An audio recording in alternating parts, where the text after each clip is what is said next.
ডেকে নেবে যেদিন আমারে তোমার প্রিয় করে নিও, হায়াতের দিন ফোরালে খাতেমাই মান মোরে দিও, খাতেমাই মান মোরে দিও। ও আল্লাহ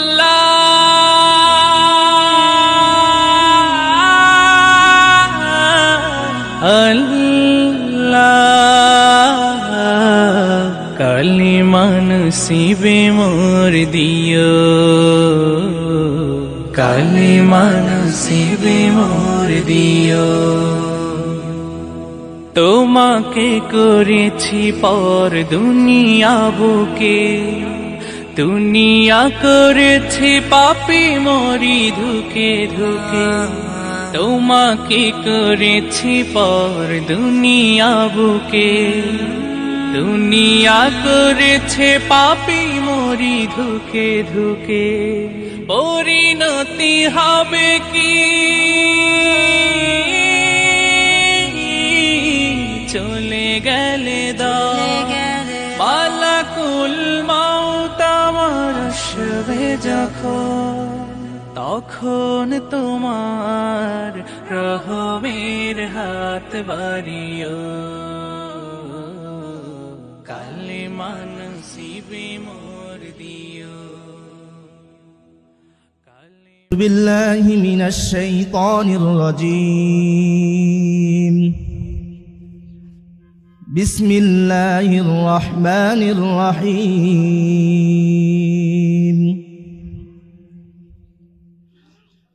وكذلك أوحينا إليك روحا من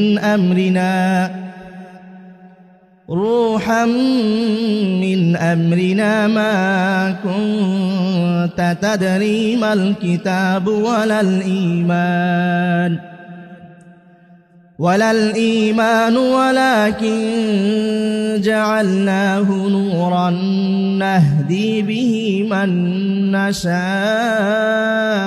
من عبادنا وإنك لتهدي إلى صراط مستقيم صراط الله الذي له ما في السماوات وما في الأرض ألا إلى الله تصير الأمور صدق الله العظيم। আসসালামু আলাইকুম ওয়া রাহমাতুল্লাহ। এর পাশাপাশি একটা বাচ্চা যেন জেনারেল শিক্ষায় সুশিক্ষিত হয়ে ডাক্তার, ইঞ্জিনিয়ার এবং ভালো ভালো পদে তারা পদস্থ হতে পারে। দেখেন বর্তমান সময়ে নৈতিকতার বিশেষ একটা অবক্ষয়ের সময় যাচ্ছে, যে সময়টাতে আমরা নৈতিকতা নিয়ে খুবই চিন্তিত। বাচ্চাদেরকে কিভাবে নৈতিকতা শিক্ষা দিব, একজন ডাক্তার সে কিভাবে নৈতিক হবে, একজন ইঞ্জিনিয়ার সে কিভাবে নৈতিক হবে। আমরা বিভিন্ন জায়গায় শুনি যে বিল্ডিংয়ের ভিতরে বাস, ডাক্তার নাকি যে কিছুদিন আগেও টাকার জন্য একটা ছেলেকে হত্যাই করে ফেলল।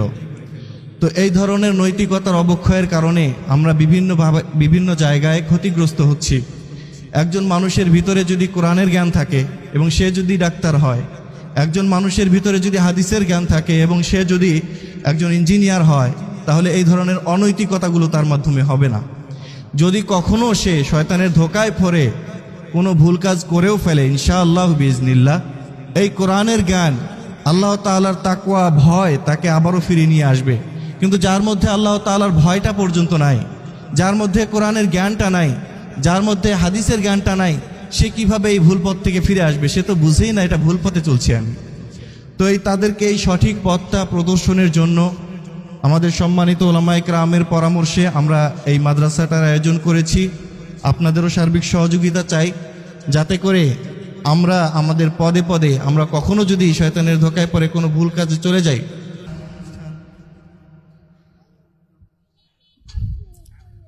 আমি পথ হারিয়ে ফিরে আসি বারে বারে, আমি পথ হারিয়ে ফিরে আসি বারে বারে, আমি পথ হারিয়ে ফিরে আসি বারে বারে। দুটি হাত বাড়িয়ে নত হই তোমার দরবারে, আমি পথ হারিয়ে ফিরে আসি বারে বারে, আমি পথ হারিয়ে ফিরে আসি বারে বারে। আমার কেউ নেই তুমি ছাড়া, পথ ভুলে আমি সবই হারা, আমার কেউ নেই তুমি ছাড়া, পথ ভুলে আমি সবই হারা, ভরসা নেই কোনো আমার, খোদা তোমার রহম ছাড়া, আরশের ছায়ায় জায়গা দিও, আরশের ছায়ায় জায়গা দিও, কাল হাসরের প্রান্তরে, আমি পথ হারিয়ে ফিরে আসি বারে বারে, আমি পথ হারিয়ে ফিরে আসি বারে বারে। আল্লাহ তাআলা আমাদেরকে সঠিক পথ প্রদর্শন করুন। ইহদিনা আমিন। আসসালাতু ওয়াসসালামু আলা সাইয়্যিদিল মুরসালিন ওয়া আলা আলিহি ওয়া আসহাবিহি আজমাইন, আম্মা বাদ। আউযু বিল্লাহি মিনাশ শাইতানির রাজিম। বিসমিল্লাহির রহমানির রহিম। ইয়া আইয়ুহান নাসু ক্বাদ জাআতকুম মাউযিযাতুম মির রাব্বিকুম ওয়া শিফাউল লিমা ফিস সুদুর ওয়া হুদাও ওয়া রাহমাতুল লিল মুমিনিন। قال رسول الله صلى الله عليه وسلم إن هذه القلوب تصدأ كما يصدأ الحديد إذا أصابه الماء قيل يا رسول الله وما جلاؤها قال كثرة ذكر الموت وتلاوة القرآن أو كما قال عليه الصلاة والسلام। দারুন নাজাত মডেল মাদ্রাসার উদ্বোধন উপলক্ষে আজকে আমাদের মাঝে উপস্থিত রয়েছেন প্রধান অতিথি, হাজার আলেমের উস্তাজ, বিদগ্ধ অভিজ্ঞ আলেম, আমার সারেতাজ উস্তাজ আলহাজ হজরত মাওলানা মোহাম্মদ আলী সরকার সাহেব, সাবেক ভাইস প্রিন্সিপাল বড়রংপুর কারামাতিয়া কামিল মাদ্রাসা, বর্তমান পরিচালক আজহার মাদ্রাসা ধাপ, আরও রয়েছে নায়েবে মোহতামিম তাঁতিপাড়া মাদ্রাসার হাফেজ মাওলানা আবু বকর সাহেব, বিশেষ অতিথিবৃন্দ, আমার সামনে উপস্থিত অভিভাবকবৃন্দ এবং আমার সামনে ছোট ছোট কচিকাচা সোনামণিরা, আল্লাহ পাকের দরবারে অসংখ্য অগণিত শুকরিয়া আদায় করছি যে আল্লাহ রাব্বুল আলামিন আমাদেরকে কোরআনের মাদ্রাসায় এই জান্নাতের বাগানে আসার জন্য, বসার জন্য সুযোগ দান করেছেন। এজন্য সকলে বলি আলহামদুলিল্লাহ। কনকনে শীত, বেশি কথা বলার কিছু নাই। আমরা জানি যে ইসলাম, মুসলমান, কোরআন এবং হাদিসের বিরুদ্ধে বিদেশি বেধর্মী অপশক্তিদের আগ্রাসন চলছে, যাতে করে মুসলমানদেরকে ঈমান থেকে, মুসলমানি থেকে তাদেরকে বের করে নিয়ে এসে পাশ্চাত্যের শিক্ষা সংস্কৃতি নিয়ে যাওয়া যায়, মুসলমান নামটা যাতে মুছে দেওয়া যায়, এই ষড়যন্ত্র চলছে। পাশাপাশি এখন আকাশ সংস্কৃতি, এই মোবাইল সংস্কৃতি চলছে। শিক্ষানীতির যে অবস্থাটা চলছে, এতে করে দেখা যাচ্ছে যে মুসলমানেই বাদ দেন, বাচ্চাদের যে জ্ঞান, বাচ্চারা যে মানুষ হবে, সুনাগরিক হবে, এটা নিয়েও টানাটানি শুরু হয়েছে। এজন্য আল্লাহ রাব্বুল আলামিন যুগের চ্যালেঞ্জ, এই মোকাবেলায় কোরআন হাদিস আমাদের মাঝে দিয়েছেন, আছে।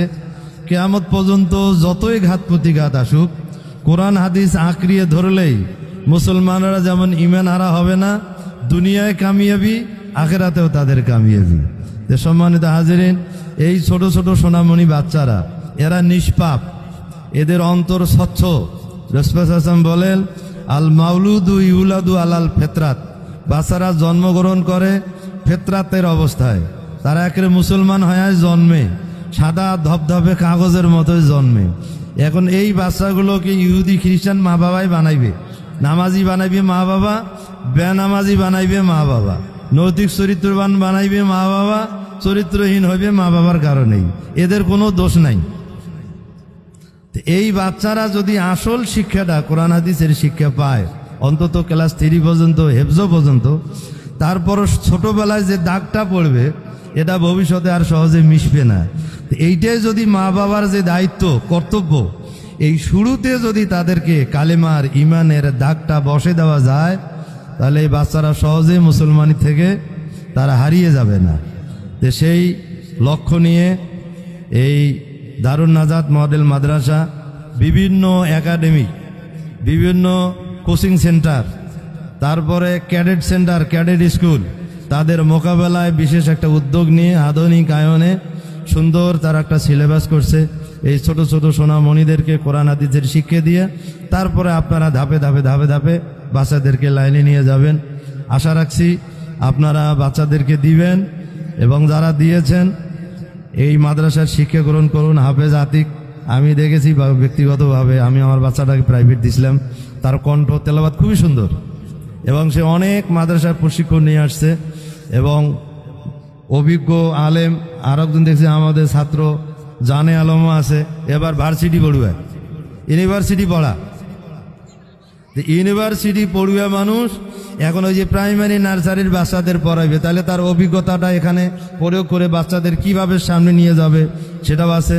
আমার বড় হুজুর আসেন, পরামর্শ দিবেন, আপনারা সেই পরামর্শ অনুযায়ী সামনে আগাবেন। আল্লাহ পাক আমাদেরকে তৌফিক দান করুক। আসসালামু আলাইকুম ওয়া রাহমাতুল্লাহ। আমি জাহিদুল ইসলাম, গুপ্তপাড়া নিবাসী, আর আরসিসিএ পাবলিক স্কুল অ্যান্ড কলেজে দীর্ঘ 13 বছর লেকচারার হিসেবে ছিলাম ইংলিশে।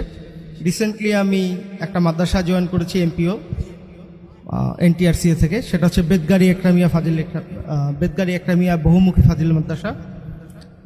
আর এই পরিচয়, আর আতিক হুজুরের সাথে আমার পরিচয়টা অনেক আগে থেকেই। আমার ছেলে এর আগে একটা মাদ্রাসা পড়তো গুপ্তপাড়ায়, ওখানে উনি ছিলেন দীর্ঘদিন, তো সেখান থেকে ছেলেকে আবার এখানে দেওয়া আতিক হুজুরের সূত্রেই।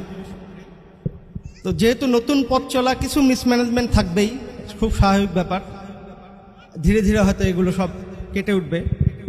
তো আমার পরামর্শ যেটা, আমি যেটা ফিল করেছি আর কি, আমার ছেলে এখন 2A মেটা 3-তে দুজনই মাদ্রাসায় পড়ে।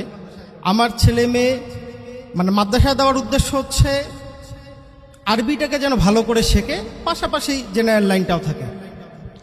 তো এখনকার এই একাডেমিক মাদ্রাসাগুলোর প্রবলেমটা হচ্ছে এরা আরবিটা পড়ায় জেনারেলের উপর গুরুত্বটা অনেক বেশি। তাতে হুজুরকে আমি এইটাই রিকোয়েস্ট করছিলাম যে আমার ছেলে ক্লাস 2-এ পড়ে, ও ইংরেজি 12টা মাসের নাম বলতে পারে, লিখতে পারে, স্যাটারডে সানডে মানডে বলতে পারে, শুক্রবার শনিবার বলতে পারে, কিন্তু আরবি শনিবার রবিবার ইয়ামুস সাবিত বা এগুলো সে বলতে পারে না। আমিও জানি না, আমি যদি ইংলিশে পড়াশোনা বলে, এই হচ্ছে ব্যাপারটা। তা আমি তো এই উদ্দেশ্যে দেইনি। আমার মেয়ে 3-তে পড়ে, সে এখনও দেখা যাচ্ছে যে ওই মহরম সফর হয়তো 12টা মাস টানা বলতে পারবে না, অথবা দিনের নামগুলো বলতে পারবেন। এটা তো সিলেবাসই নাই। আপনারা যদি বইটা দেখেন, আমি দেখছি 1-2 পর্যন্ত অ্যাটলিস্ট নাই, 3-তে আছে কিনা জানি না, 3-তে কেবল উঠলো সে।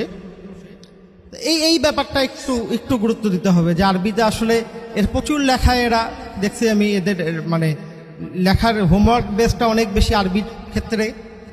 তারপর সূরাগুলো পড়ায়, মুখস্থ করায়, সব ঠিক আছে এগুলো, বাট এই আরবির বেসিক জিনিসটা আমার মনে হয় আরেকটু ডেভেলপ করা উচিত। মানে একটা 2-এর বাচ্চা কেন শনিবার রবিবার আরবিতে বলতে পারবে না? আমি এই কোশ্চেনটা করছিলাম, ওই মাদ্রাসার মহতামিমকে করছিলাম, উনি বলছে আমাদের সিলেবাসেই তো এটা নেই।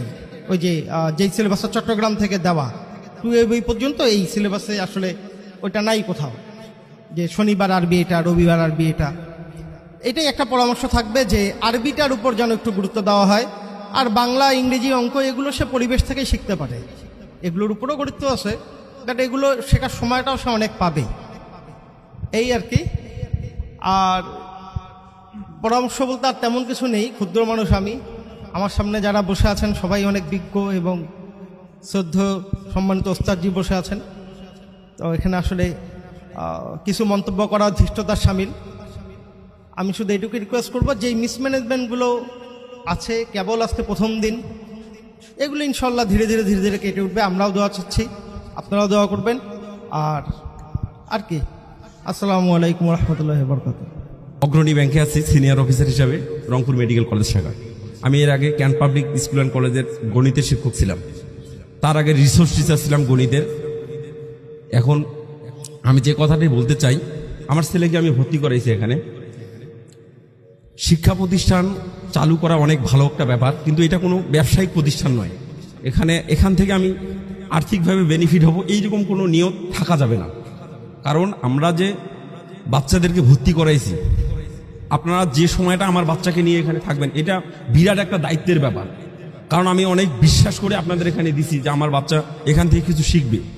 যদি কোনো কারণে দেখা যায় শিখতে পারলো না, বা আপনাদের লক্ষ্য আমার বাচ্চার ভালো শিক্ষার ক্ষেত্রে যাচ্ছে না, তাহলে বিরাট ক্ষতিগ্রস্ত হয়ে যাবে।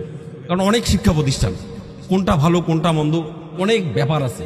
আমরা অনেক বিশ্বাস নিয়ে এখানে আসছি যে নতুন প্রতিষ্ঠান, সবাই নতুন উদ্যমে নতুনভাবে ভালোভাবে শেখাবে, এরকম একটা আশা নিয়ে বাচ্চাকে ভর্তি করাইছে।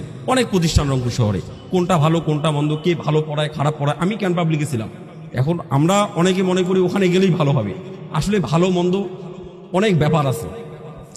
আমি এইটা বলতে চাই, আপনারা চালু করছেন অনেক ভালো করবেন।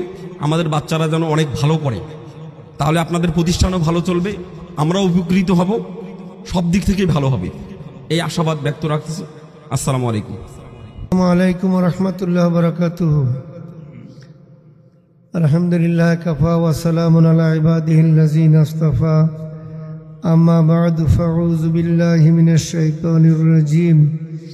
বিসমিল্লাহির রহমানির রহিম।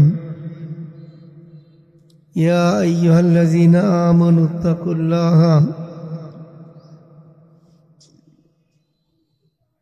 ওয়া কুনু মা'আস সাদিকিন। وقال تعالى في آية أخرى يا أيها الذين آمنوا قوا أنفسكم وأهليكم نارا صدق الله مولانا العظيم. وقال النبي عليه الصلاة والسلام مروا أولادكم بالصلاة وهم أبناء 7 سنين واضربوهم عليها وهم أبناء 10 سنين وفرقوا في المضاجع أو كما قال عليه الصلاة والسلام. দারুন নাজাত মডেল মাদ্রাসা কামাল কাসনার আজকে উদ্বোধনী অনুষ্ঠানের সম্মানিত সভাপতি, উপস্থিত ওলামায়ে কেরাম, সুধীবৃন্দ, অভিভাবক বৃন্দ এবং এলাকার গণ্যমান্য ব্যক্তিবর্গ, মাদ্রাসার উদ্যোক্তা হাফেজ মৌলানা আতিক হাসান এবং শিক্ষকবৃন্দ, মাদ্রাসা দিন দিন কিন্তু বাড়তেছে, কারণ মানুষও বাড়তেছে, মাদ্রাসাও বাড়তেছে। আমাদের দেশের মাদ্রাসাগুলো বিভিন্ন প্রকারের আছে। সরকারি পৃষ্ঠপোষকতায় আলিয়া মাদ্রাসা আছে, বেসরকারি পৃষ্ঠপোষকতায় কওমি মাদ্রাসাগুলো আছে, এরপরে ব্যক্তিগত উদ্যোগে প্রাইভেট মাদ্রাসা আছে, এবং এই প্রাইভেট মাদ্রাসার একেবারেই সর্বনিম্ন স্তর বা একটা প্রারম্ভ স্তর, যেগুলো এই এখন নুরানি, নাজেরা, হেফজ, এই একাডেমিক এই মাদ্রাসাগুলো। তো একটা কওমি মাদ্রাসা করতে গেলে কিন্তু জায়গা লাগে, জমি লাগে, অনেক উদ্যোগ লাগে। একটা আলিয়া মাদ্রাসা করতে গেলে সরকারি অনুমোদন লাগে। এরকম একটা এই প্রাইভেট মাদ্রাসা করতে গেলে কিছুই লাগে না, বরং শহরের জন্য আরো সুবিধা হচ্ছে একটা বাড়ি ভাড়া নিয়ে 2-4টে রুম হইলেই কিন্তু এটা শুরু করা যায়। এটার side effect, bad effect, good effect অনেক কিছুই আছে। তবে আমরা গুড ইফেক্ট যেটা সেইটাই ধরবো। এই সমস্ত পাড়ায় পাড়ায়, গলিতে গলিতে, রাস্তার মোড়ে মোড়ে এই রংপুর শহরে কতগুলো মাদ্রাসা আছে, আমরা যারা মাদ্রাসার সাথে জড়িত আমরাও বলতে পারবো না। এই যে একটা মাদ্রাসা হইতেছে, এটার হিসেব তো আমি গতকাল জানতে পারছি। পরশুদিন আমাকে যখন দাওয়াত দিছে তখন জানতে পারবো ওখানে একটা মাদ্রাসা। এরকম তো আমার জানার বাইরে তো আর অনেক আছে। এখন মাদ্রাসা বিরোধী যারা, তারা কিন্তু এগুলোর ব্যাপারে অনেক, তাদের নাসিদকে নিয়ে অ্যালার্জি আছে, নানান ধরনের কুমন্তব্য আছে, এটা থাকবেই। কিন্তু আমরা যারা মাদ্রাসা দরদি, তাদের কাছে কিন্তু এটা খুবই একটা আনন্দ এবং উন্নতির, অগ্রগতির বিষয়। মসজিদ যত বেশি হবে, নামাজি তত বেশি হবে, এটা জানা কথা। একটা এলাকায় মসজিদ নাই, অনেক লোক নামাজই পড়ে না। ওখানে যদি একটা মসজিদ তোলা হয়, বেনামাজিটা কিন্তু নামাজি হবে না। বাড়িতে মসজিদ হয়েছে, নামাজ না পড়লে এটা তো একটা খারাপ দেখা যায়। দূরের মসজিদ তো গেল না গেল নাই, বাড়ির সামনে মসজিদ হইলে নামাজ পড়ায় লাগে। অনুরূপ মাদ্রাসা যত বেশি হবে, তত কিন্তু আমাদের কোরআন পড়াইয়ে লোকেরও সংখ্যাও বাড়বে, দিন শিক্ষার শিক্ষার্থীও বাড়বে। একটা মাদ্রাসা এই জুমে পড়ায়, এই ছোট একটা বাচ্চা কে ভর্তি করাবে? তা প্রতিদিন নিয়ে যাওয়া আনা, আমি চাকরি করি, আমার বউ চাকরি করে, থাক। কিন্তু এখন যখন বাড়িতে মাদ্রাসাটা পাওয়া যাচ্ছে, মাদ্রাসাতে দিই। কাজী মাদ্রাসা যত বেশি হবে, দিনী শিক্ষার প্রসার তত বাড়বে এবং আমাদের সন্তানেরা তখন সহজেই দিন শিক্ষায় শিক্ষিত হতে পারবে। তারা কারি হবে, তারা হাফেজ হবে, তারা আলেম হবে, তাই না? অতএব মাদ্রাসা আরো বাড়া দরকার। এরকম একটা প্রাইভেট মাদ্রাসা কয়টা ছেলে ধরবে? এটা কয়টা রুম আছে? কয়টা রুম এখানে? 9টা রুম। একটা করে রুমত কয়টা ছেলে ধরবে? ছোট ছোট রুম তো 25টা ধরবে না, 23টা করে ধরবে। তাহলে 9 23টা বাদ দেন, 200 ছেলে তো জায়গা হয় না। অথচ আমাদের বাচ্চা কাচ্চা তো অনেক। এই জন্য এই মাদ্রাসাগুলোকে আমাদের সাধুবাদ জানা দরকার এবং এই মাদ্রাসাগুলো যারা শুরু করে তাদেরকে উৎসাহ দরকার, সমর্থন করা দরকার, সহযোগিতা করা দরকার। আর সহযোগিতা কি? টাকা পয়সা হয়তো আপনার কাছে চাবে না, টাকা পয়সা চাবে না যে আপনার টাকা দেন আমাদের একটা বিল্ডিং তুলি, কারণ বিল্ডিং তোরা ভাড়া নিছি। আপনাদের প্রধান সহযোগিতা হলো এখানে আপনার বাচ্চাকে দেওয়া। আপনার বাচ্চাগুলো যেগুলো আছে, আপনার হয়তো সন্তান আছে, আপনার ছেলেমেয়ের সন্তান আছে, নাতিপুতি আছে, আপনার এলাকার সন্তানগুলো আছে, এগুলোকে একটু গাস্ট করা যে ও মাদ্রাসা হয়েছে, আমার সন্তানকে বর্ণ পরিচয়, মাঝে আলিফবাতা দিয়ে বর্ণ পরিচয় করে। আমরা একটা বাচ্চাকে কেজি পড়ার জন্য কেজিতে গিয়ে আমার ছেলে যেন ক্যান্ট পাবলিকের চান্স পায়, ক্যাডেটের চান্স পায়, মেয়েটা যেন গভর্নমেন্ট গার্লসের চান্স পায়, পুলিশ লাইনের চান্স পায়, এর জন্য দৌড়ি, এর জন্য প্রাইভেট পড়ি, এর জন্য কত কি করতে হয়। অথচ আপনি এই সমস্ত মাদ্রাসা ভর্তি করান, আপনার কোনো পেরেশানি লাগবে না, খালি ভর্তি করে দেন, কোনো প্রাইভেট লাগবে না, কোনো দৌড়ঝাঁপ লাগবে না, কোনো প্রকার কিচ্ছু লাগবে না। এখানে আপনারা নুরানি দেখতেছেন, নুরানি, নাজেরা, হেফজ, 3টের কথা বলা আছে। নুরানি এমন একটা শিক্ষা পদ্ধতি, এতে এত সুন্দর করে লেখা লেখায় ইউনিভার্সিটি পড়াইয়া ওদের লেখা পায়, ইংরেজি বাংলা লিখতে পারবে না। আমি কামেল 2 গ্রুপে কামেল পাস করিয়ে 40 বছর চাকরি করিয়ে আমি রিটায়ারমেন্টে গেছি। আরবি লেখা আমি লিখতে পারি, উর্দু লেখা লিখতে পারি। নুরানির এই বাচ্চাটা 6 মাস হতে যে লেখা লিখবে আরবি, আমার বাপে ওই লেখা শিখতে পাওয়ার নাই। আমি তো পারি না, ওটাকে আমাকে যদি শিখতে দেওয়া হয় আমি শিখতেও পারবো না এই বয়সে। আপনার এই বাচ্চাটা 6 মাস পরে দেখবেন যে ওর বাংলা, ইংরেজি, আরবি ওই যে আর্টিস্টেরা লেখে না, ঠিক আর্টিস্টের লেখার চেয়েও সুন্দর লেখা হয়। এটা একমাত্র নুরানিতেই সম্ভব, কোথাও সম্ভব না। তারপরে নাজেরা পড়বে সহি শুদ্ধ। আগে তো আমাদের এই এলাকা আজকের থেকে 40 বছর আগে আমাদের এই উত্তরবঙ্গে যেগুলো হুজুর আসলাম আমরা, আমাদের কারো বছর নামাজ জায়েজ হয় নাই। আমি দক্ষিণবঙ্গেও চাকরি করছি, কয়লে আপনাদের 92 সালে গোপালগঞ্জে চাকরি করছি আমি। এক হাফেজ কয় আমি পার্বতীপুর গেছিলাম তারাবি পড়বার, ওখানে যায় দেখছিল হুজুর গুলে এদের কারো বছর কেরাত শুদ্ধ না, কারো বছর নামাজ সহি হয় না। এখন এই নুরানি নাজেরা যেগুলো ছেলেরা পড়ে, এরা যদি পিছনে থাকে তাহলে আমাদের মতন পুরানো হুজুরগুলোর ভয় লাগে যে ওই আমার কেরাত ভুল ধরি ফেলবে, ও আমাদের কেরাতে ভুল ধরবে। এত সহিশুদ্ধ করিয়ে নুরানি নাজেরা পড়া হয়। সহিশুদ্ধ করে কোরআন পড়া ফরজ প্রত্যেক মুসলমানের।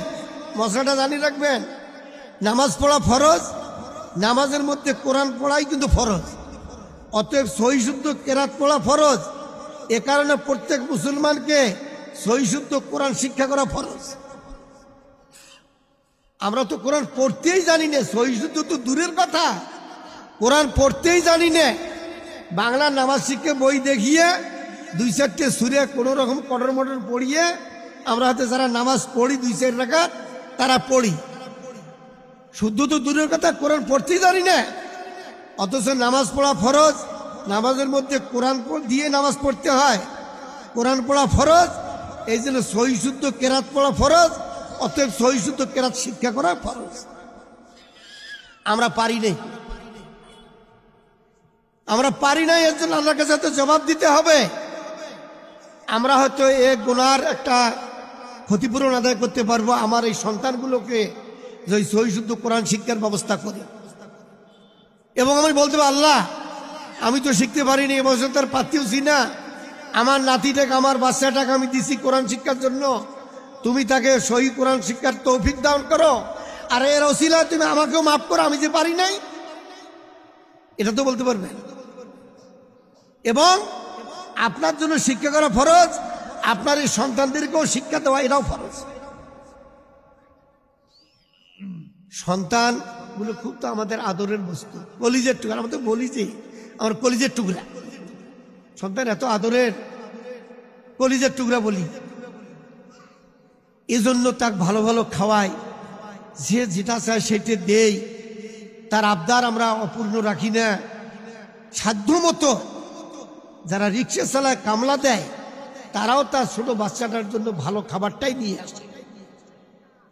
এটা একটা স্বাভাবিক একটা ব্যাপার, জৈবিক একটা স্বভাব, প্রকৃতিগত একটা স্বভাব। কিন্তু আপনার দায়িত্ব সন্তানের উপর, তাকে যেমন ভালো খাবার দেওয়া, তাকে আদর করা, তার ভালো থাকবে এটা চিন্তা করা যেমন আপনার প্রকৃতিগত স্বভাব, আর আপনার দ্বীনি দায়িত্ব, আল্লাহ প্রদত্ত দায়িত্ব।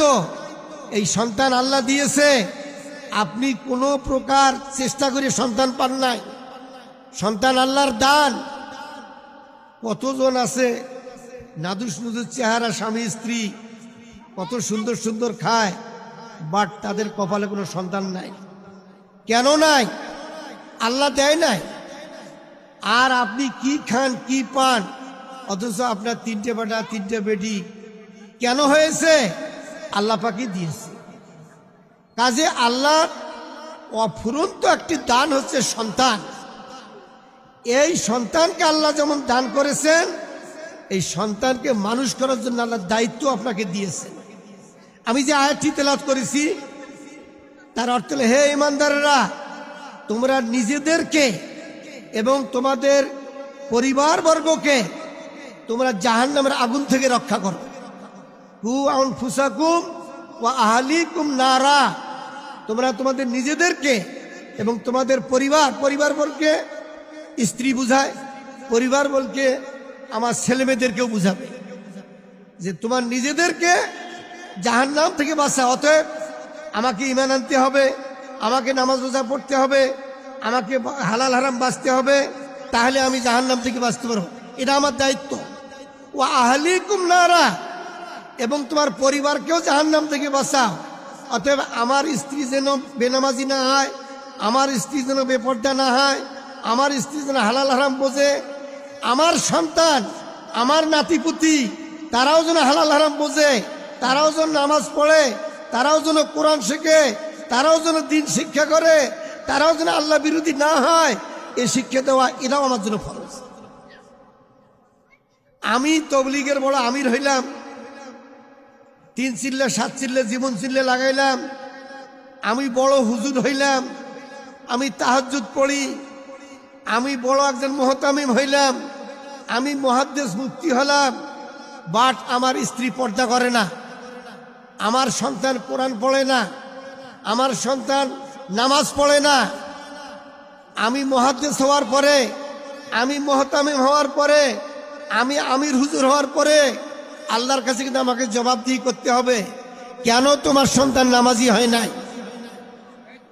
কেন তোমার সন্তান নামাজি হলে বেনামাজি হয়েছে, কেন তোমার সন্তান সন্ত্রাসী হয়েছে, কেন তোমার সন্তান কোরআন পড়তে শেখে নাই। এর জবাব আমি যেই হই আমাকে কবরে দিতে হবে, হাসরে দিতে হবে। কারণ এই সন্তানগুলো, এই যে ছোট ছোট বাচ্চাগুলো, একটি হাদিস, কুল্লু মাউলিদিন ইউলাদু আলাল ফিতরাত, প্রত্যেক মানব শিশু ইসলাম গ্রহণের যোগ্যতা নিয়ে জন্মগ্রহণ করে। আবাওয়াহু ইউহাব্বিদানিহি আও ইউনাসসিরানিহি আও ইউমাজ্জিসানিহি, তার পিতামাতা তাকে ইহুদি বানায়, তার পিতামাতা তাকে খ্রিস্টান বানায়, তার পিতামাতা তাকে অগ্নিপূজক বানায়। এই যে বাচ্চাগুলো এটা কি বোঝে? আল্লাহ না করুক এরকম বাচ্চাতে হিন্দুদের ঘরেও আছে। আমাদের এই বাচ্চাগুলোকে যেমন আমরা মসজিদে নিয়ে আসি, এরা নামাজের শেখে, আল্লাহ বিল্লাহ শেখে।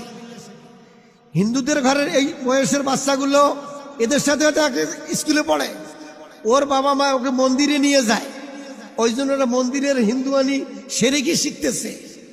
আল্লাহ না করুক এই বাচ্চাটা যদি এমন পরিবেশে যদি থাকে, যদি সে মন্দিরে নিয়ে যাওয়া হয়, এই বাচ্চাটা হিন্দু হয়ে যাবে, এই বাচ্চাটা হিন্দু হয়ে যাবে। এই বাচ্চাটা আল্লাহ না করুক কোনো খ্রিস্টানের হাতে পড়ে, তারা যদি তাকে যদি তাদের গির্জায় নিয়ে যায়, এই বাচ্চাটা খ্রিস্টান হয়ে যাবে। কারণ এই বাচ্চাটা তো ভালো মন্দ বুঝার কোনো ক্ষমতা নাই, একে যা শিক্ষা দেওয়া হবে সে তাই শিখবে। এই বাচ্চাটা যদি তাওহীদ শিক্ষা দেওয়া হয়, এই বাচ্চাটা যদি কোরআন শিক্ষা দেওয়া হয়, এই বাচ্চাটা যদি নামাজ শিক্ষা দেওয়া হয়, তাহলে এ কিন্তু মুমিনের ইমানদার হবে। এটা কিন্তু আমাদের বাস্তব প্রমাণ, এটা আমাদের বাস্তব। হিন্দু ছেলে বাচ্চা হিন্দুই হয়, খ্রিস্টানের বাচ্চা খ্রিস্টানই হয়। আমাদের মুসলমানের বাচ্চা, যারা আমরা মুসলমানি শিক্ষা দেই তারা মুসলমানই হয়, আর যারা এগুলো মুসলমানি শিক্ষা দেই না তারা নয় মুসলমান, নয় হিন্দু, নয় খ্রিস্টান। ধর্ম সম্পর্কে তারা কিছু জানেই না। আপনি কি মনে করছেন? আপনি কি মনে করছেন বাচ্চাকে ক্যাডেটে ভর্তি করে আপনি খুব তৃপ্তি পাচ্ছেন, যাক একটা কাজের কাম করলাম, আমার বাচ্চাটার ভবিষ্যৎ উজ্জ্বল হয়ে গেল, ক্যাডেটে ভর্তি। আমার ছেলে জেলা স্কুলে চান্স পাইছে, মেয়েটা গভর্নমেন্ট গার্লসে চান্স পেয়েছে, খুব তৃপ্তির ঢেকুর তুলতেছেন। যাই হোক, একটা ভালো একটা প্রতিষ্ঠানে ভর্তি করাইছি, এসএসসিতে একটা সে ভালো রেজাল্ট করবে, তারপরে কলেজে একটা ভর্তি হবে, উচ্চশিক্ষায় ভর্তি হয়ে সে জীবনে একটা প্রতিষ্ঠিত হবে, ভালো কথা। কিন্তু আপনার ছেলে কি কোরআন শিক্ষা দিচ্ছেন? কোরআন শিক্ষা দিচ্ছেন?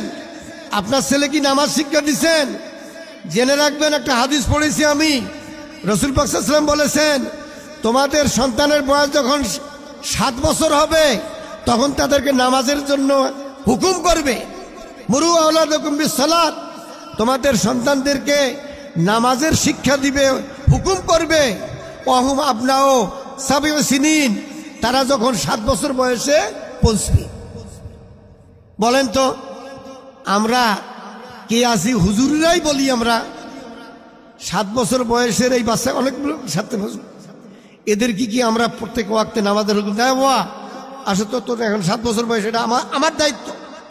ওদের উপর নামাজ ফরজ হয় নাই, 7 বছর বয়সে ওদের নামাজ ফরজ হয় নাই, কিন্তু আল্লাহ নবী আমাকে দায়িত্ব দিচ্ছেন 7 বছর বয়স পৌঁছিলে তুমি তোমার সন্তানকে নামাজের জন্য হুকুম দিবে। আমরা কয়জন এই হুকুম পালন করছি? 7 বছর বয়সে নিয়মিত আমাদের সন্তানকে কে নামাজ পড়ায়, কে নামাজের জন্য তাদেরকে নির্দেশ দেয়, বাবা হয়তো নামাজ পড়ি, তোর বয়স এখন 7 বছর। এরপরে বলে ওয়াদরিবুহুম আলাইহা ওয়াহুম আবনাউ আশারাতা সিনিন, এবং ওদের বয়স যখন 10 বছরে পৌঁছিবে 7 থেকে 10 পর্যন্ত নামাজের হুকুম দিবেন, নামাজ পড়ো নামাজ পড়ো নামাজ পড়ো। 10 বছর পর্যন্ত দেখবেন 10 বছরে যদি নামাজ না পড়ে ওয়াদরিবুহুম আলাইহা, তাহলে তাদেরকে প্রহার করবে নামাজের জন্য। আপনার উপর কত কঠিন দায়িত্ব, অথচ 10 বছরে কিন্তু এদের উপর নামাজ ফরজ হয় না। 7 থেকে 10 বছরে এদের উপর নামাজ ফরজ হয় না, কিন্তু নামাজ যখন ফরজ হবে তখন 1 ওয়াক্ত নামাজও কামাই করা যাবে না। এজন্য তার আগে থেকে 7 বছর থেকে পিতামাতার দায়িত্ব, আল্লাহ রসুল দায়িত্ব দিয়ে দিয়েছেন, তুমি 7 থেকে 10 বছর পর্যন্ত ওদেরকে নামাজের হুকুম দিবে। 10 বছরে যারা যদি নামাজ না পড়ে নামাজের জন্য তাদেরকে শাসন করবে, মারবে। এইভাবে যদি আমরা একটা সন্তানকে যদি কেউ লালন পালন করি নামাজের ব্যাপারে, এই ছেলে কোনোদিন বেনামাজি হতে পারে? আর এই রকম যে ছেলেটা 7 বছর থেকে নামাজে অভ্যস্ত হবে, সে কোনোদিন মাদক সেবী হবে? সে স্কুলেও যদি পড়ে সে কি কোনোদিন সন্ত্রাসী হবে? সে কি কোনোদিন বেয়াদব হবে? সে কি মুরব্বীদেরকে দেখিয়ে সালাম দিবে না এরকম ভাবতে পারে? এ কোনোদিন ছিনতাইকারী হতে পারে? পশ্চিমকালেও হতে পারে না। কেন আমাদের সন্তানগুলো এরকম হচ্ছে? আমরা এই শরীয়তের এই বিধানটাকে মানি, অথচ এখন তো ক্লাস 1 থেকে পড়া শুরু হয়। ক্লাস 1 থেকে পড়া তো শুরু হয়। ক্লাস 1 কিন্তু সরকারি নিয়মে 6+ বয়সে কিন্তু ক্লাস 1 ভর্তি করাতে হবে। তার আগে কিন্তু ক্লাস 1 ভর্তি করাইলে ওটা গ্রহণযোগ্য হবে না সরকারি আইনে, 6 বছরের আগে। কিন্তু ক্লাস 1-এর নিচে কয়টা ক্লাস আছে জানেন কি? কমপক্ষে 3টে ক্লাস আছে। একটা আছে বোধহয় কেজি, তার নিচত হয়েছে নার্সারি, তার নিচত হয়েছে প্লে। এখানে প্লে দিছে, প্লে, নার্সারি, কেজি, 3 বছর পড়িয়ে তারপরে ক্লাস 1 6 বছর যাবে। তাহলে পড়াটা শুরুই হচ্ছে 3 বছর। এবং আমিও তো এদিন একটা মাদ্রাসার চাকরি নাই, আর ওই দিন উঠে বসা করি। 3 বছরের সেওয়াক হুজুর এইটাকেও ভর্তি করাবো আপনার, কখন? কয় 3.5 বছর চলতেছে, তো 4-এর বাচ্চাগুলো আনতেছে। কিন্তু তাহলে এত পড়া শেখার জন্য আগ্রহ কেজি স্কুলগুলোতে আরো বেশি। তা আগ্রহ দেখিয়ে ওই ক্লাস 1-এর নিচের 3টে ক্লাস চালু হয়েছে। তাহলে এরা যদি 3 বছরের থেকে পড়া শুরু করতে পারে, 7 বছরে যা নামাজ পড়তে পারবে না কেন? আর এই 3-4 বছরের সওয়াক নিয়ে যে কেজি স্কুলত, নার্সারি, প্লে দৌড়ে দৌড়ি, ঝাপাঝাপি, একেবারে উড়ে উড়ি, তাহলে এই আগ্রহটা 7 বছরে যে নামাজ পড়ার ক্ষেত্রে আসে না কেন? আপনি 4 বছরত এই বাচ্চাটাকে শিক্ষা দিয়ে আপনি যে যোগ্য করতে চাচ্ছেন, 7 বছর থেকে নামাজ শিক্ষা দিলে এই ছেলেটা আপনার মুসলমান হবে। তো আপনি বাচ্চাকে লেখাপড়া থেকে মুসলমান বানাবেন না? খেয়াল রাখবেন, আপনার বাচ্চাকে যদি মেট্রিক পাস না করান, আইএ পাস না করান, এমএ পাস না করান, বিসিএস ক্যাডার না বানান, আল্লাহর কাছে জবাবদিহি করতে হবে না। কেন তোমার ছেলে তুমি এমএ পাস করাও নাই? কিন্তু আপনার ছেলে যদি কোরআন না পড়ান, আপনার ছেলে যদি নামাজি না বানান, আপনার ছেলে যদি মুসলমান না বানান, আপনাকে কিন্তু আপনি যত বড় মুসলমান হন, আপনাকে কিন্তু আল্লাহর কাছে জবাবদিহি করতে হবে। অতএব আমি আর কথা বাড়াবো না। আপনারা যারা এই মাদ্রাসাটাতেই আপনাদের ছোট ছোট বাচ্চাগুলোকে নিয়ে আসছেন, ভর্তি করাইছেন, আপনাদের সকলকে আমি মাদ্রাসার কর্তৃপক্ষের পক্ষ থেকে আমি মোবারকবাদ জানাচ্ছি। বলে আলহামদুলিল্লাহ। কারণ আপনাদের বাচ্চার লেখাপড়ায় শুরু হচ্ছে কোরআনী শিক্ষা দ্বারা। আপনি কি জানেন এই নুরানি নাজেরা পড়লে আপনার ছেলে পরবর্তীতে প্রাইমারিতেও যদি নিয়ে যেতেন তাহলে কিন্তু 4-5 সে অনায়াসে পড়তে পারবে। আলিয়া মাদ্রাসা দিলেও 4-5 অনায়াসে পড়তে পারবে। এখানে তো একাধারে বাংলা, ইংরেজি, অঙ্ক সবই হয়। আপনি প্রাইমারিতে কেন নিয়ে যা দিবেন, কেজিতে কেন নিয়ে যা দেবেন? ওখানে তো শুধু বাংলা, ইংরেজি, অঙ্কই পড়া হয়। আপনার ছেলে কোরআন পড়বার জন্য, নামাজ শিখবার জন্য আর একটা হুজুর নিয়ে এসে লাগে। আর হুজুরের এখানে সময় আছে আপনার বাসার যায় প্রাইভেট পড়ার? এখন ছাড়েন না। সমস্ত প্রাইভেট যারা পড়ায় তাদের অভিযোগ হুজুরের সময় দেয় না। কে সময় দেয় না? ওই শুরু করে 1 ঘন্টা, দেখবেন যে কোনো দিন আইসে 3 দিন পরে একদিন আসিল 8 ঘন্টা থেকে আজকে আমার সময় নাই। বলে কে প্রাইভেট পড়ান কে? হুজুরের আড়ি আসি সেই দিন আছে যে প্রাইভেট পড়ে 200 টাকা পাবে, ওটি দিয়ে তার চলবে। হুজুরের অনেক ইনকাম আছে। এখন প্রাইভেট দিয়ে নামাজ শিক্ষা হবে না, প্রাইভেট দিয়ে কোরআন শিক্ষা হবে না। আপনি আপনার বাচ্চাকে মাদ্রাসাত পড়াবেন, এইরকম মাদ্রাসাত ভর্তি করাবেন। মাদ্রাসাত ভর্তি করালে সে কোরআন শিখবে, সে নামাজ শিখবে, সে হাদিস শিখবে এবং সে বাংলা, ইংরেজিও শিখবে। অতএব আপনাদের বাচ্চাগুলোকে আপনারা এই সমস্ত মাদ্রাসা, নুরানি, নাজেরা দিয়েই শুরু করবেন লেখাপড়া। এরপরে আপনারা ফলাফলটা দেখবেন। তারপরে পছন্দ না হইলে ইংরেজি স্কুলে নিয়ে যাবেন।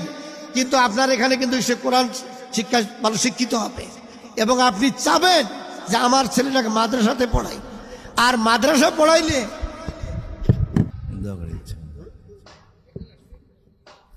আসসালামু আলাইকুম ওয়া রাহমাতুল্লাহি ওয়া বারাকাতুহু।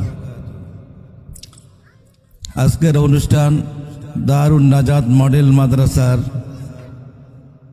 উদ্বোধনী অনুষ্ঠানে আমাদের মেহমান, প্রধান অতিথি, আমাদের মুরব্বী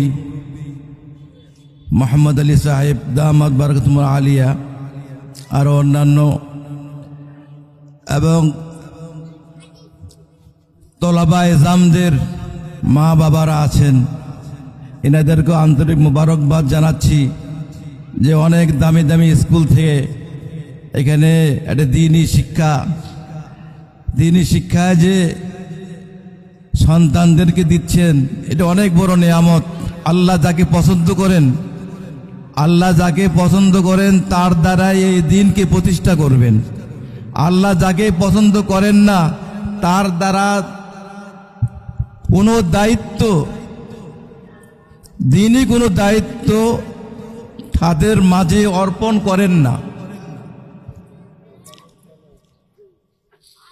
দেখতে হাদিস সকলে জানি, খায়রুকুম মান তাআল্লামাল কুরআনা ওয়া আল্লামা আও কামা ক্বালা আলাইহিস সালাতু ওয়াস সালাম,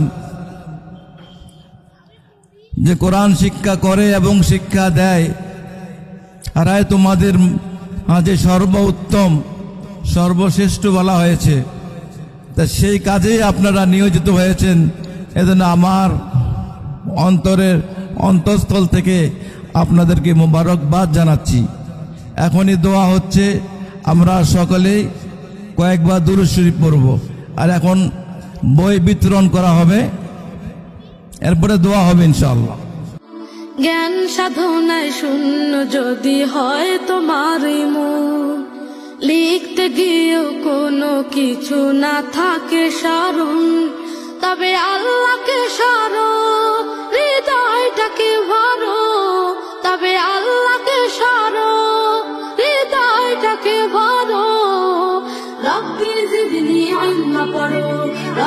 জিদনি ইলম পড়ো। পাক কুরআনের আয়াতে যে খোদারি কালাম, ছোট্ট হলেও ফায়দান করতে জ্ঞানতামা। পাক কুরআনের আয়াতে যে খোদারি কালাম, ছোট্ট হলেও ফায়দান করতে জ্ঞানতামা। স্মৃতিকে তাই করতে প্রখর, সকাল বিকেল কি বারাত হতে ভোর, সর্ব পাঠে সবার আগে রবকে স্মরণ করো। রব্বি জিদনি ইলমা পড়ো, রব্বি مجيد اللهم أنت السلام ومنك السلام تباركت يا ذا الجلال والإكرام يا أول الأولين ويا آخر الآخرين ويا ذا القوة المتين ويا راحم المساكين ويا أرحم الراحمين يا رب العالمين মেহেরবানি করে আজকে অনুষ্ঠানকে তুমি কবুল করে নাও, আজকের মেহমানদেরকে তুমি কবুল করে নাও, আজকের ওলাবাদের তুমি আল্লাহ কবুল করে নাও, গার্জিয়ানদের তুমি আল্লাহ কবুল করে নাও। আল্লাহ তুমি এই প্রতিষ্ঠানকে তুমি আল্লাহ কবুল করে নাও। মেহেরবানি করে আল্লাহ যেইভাবে এখানে দরজ দেওয়া দরকার সেইভাবে যেন দেওয়া হয়, আল্লাহ তুমি সকলকে সেই তৌফিক দান করো ইয়া রব্বাল আলামিন। মেহেরবানি করে এই অনুষ্ঠানকে উসিলা করে আমাদের নাজাতের জারিয়া করে দাও। এ আল্লাহ সন্তানদেরকে বড় আশা করে দিন শিক্ষা দেওয়ার জন্য আল্লাহ এই ইদারায় আল্লাহ এরা সন্তানকে দান করেছে মাহবুদ। আল্লাহ তুমি এদের দেখভাল আল্লাহ তোমার দায়িত্বের মধ্যে তুমি নিয়ে নাও মাহবুদ। এ আল্লাহ তোমার দয়ায় মায়ায় আমাদের দোয়াখানি কবুল করে নাও। এ আল্লাহকে উসিলা করে আল্লাহ আমাদের সকলকে সহিভাবে নামাজ আদায় করার তৌফিক দান করো। এ আল্লাহ মা বোনদেরকে আল্লাহ তোমার হুকুমের আল্লাহ গোলাম হিসাবে কবুল করে নাও। আমাদের সকলকে তোমার হুকুমের গোলাম বানিয়ে দাও, তোমার হাবিবের আশিক বানিয়ে দাও। এ আল্লাহ আমাদের সকলকে মাফ করে দাও, আমাদের সকলকে মক্কা মদিনার মেহমান হওয়ার তৌফিক দান করো। এ আল্লাহ আমাদের দোয়াখানি কবুল করে নাও। সুবহান রাব্বিকা রব্বিল ইজ্জাতি আম্মা ইয়াসিফুন ওয়া সালামুন আলাল মুরসালিন ওয়ালহামদুলিল্লাহি রাব্বিল আলামিন।